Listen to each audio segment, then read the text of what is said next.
Thank you, Madam Speaker. I have an amendment at the desk. It's number 673124/1. Amendment number 1. Move so much be considered the reading of the amendment. So ordered. Thank you, Madam Speaker. We have heard so much about voter fraud over the last couple of years. And of course, many think that voter fraud doesn't exist or is overblown. And I've said over the years that it depends on what media you listen to, determines how much you hear about it. But I want to take a stand with this amendment to do everything possible to ensure that an individual's right to vote is not curtailed by voter fraud. Like you, I'm sure we all agree that an individual's right to vote is a fundamental American right, and we should do everything in our power to prevent that right from being curtailed in any way at all. The amendment before you addresses specifically this bill, this very narrowly crafted bill related to multiple ballots cast by an individual. What I believe the bill seeks to do is ensure that a ballot is cast for an individual even if multiple ballots are cast. I believe it's the intent that the first ballot would be the one that is selected.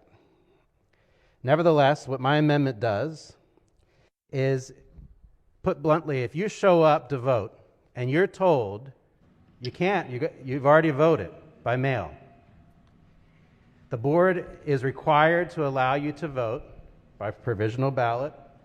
They're required to confirm your identity, and that vote that you cast in person is the vote that counts for you.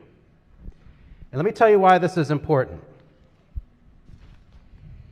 In the last decade, there have been 1,177 proven instances of voter fraud recorded.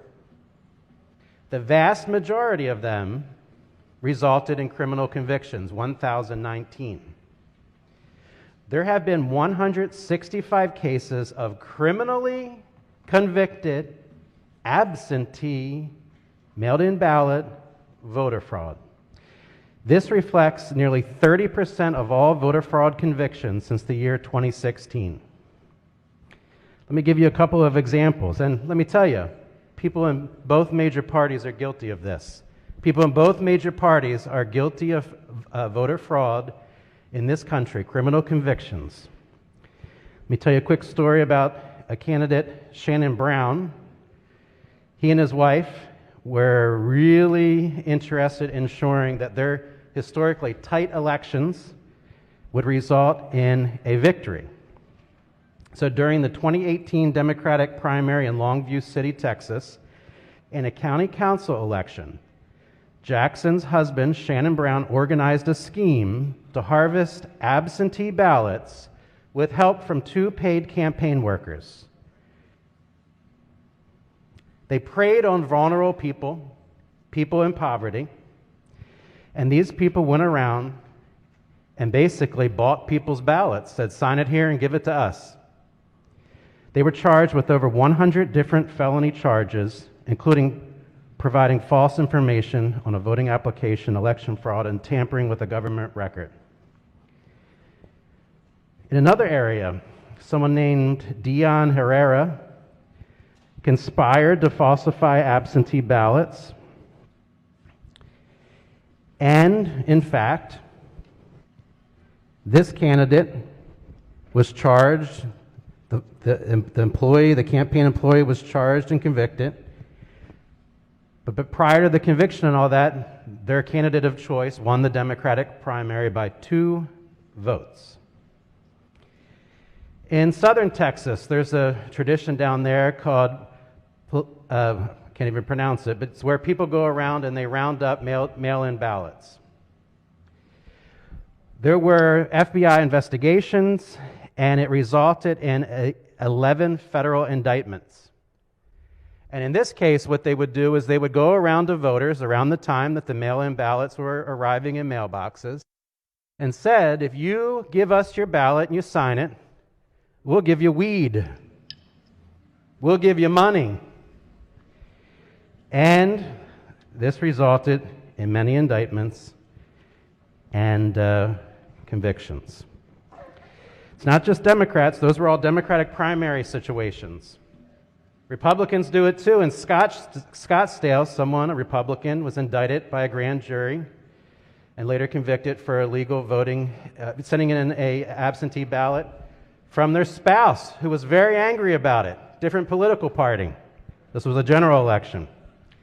Must be something going on with spouses here, but another Republican, Tony Lee Newbill, pleaded guilty for voting twice for her deceased relatives who lived at the same address in the hopes of electing Donald Trump. And I have lots of examples. If anybody ever wants to take a look, there's a whole website dedicated to the charges and convictions related to this. But I think we all agree that your vote is sacred. Each of our individual votes is sacred. And there are documented cases where people, even in your own home, vote for you and mail in your ballot illegally. So it's my belief that the government has no idea who filled out those ballots for you. But if you show up, you have a photo ID or other document that the federal government, through the Supreme Court, has determined to be valid and not violate constitutional rights. If you show up and it's you, that vote that you cast on Election Day should be the one that counts. And for those reasons, I urge a favorable vote on this amendment. Thanks. Madam Speaker. Just quickly, if I can, Madam Speaker, the expansion of mail-in voting in this country invites voter fraud. You're throwing gasoline on the fire of voter fraud, and there will be an increase of individuals' sacred vote cast aside. And if you don't adopt this amendment, there is no safeguard, there's no backstop to ensure that your vote is the one that counts on Election Day. And for those reasons, I urge a favorable vote. Thank you, Madam Speaker.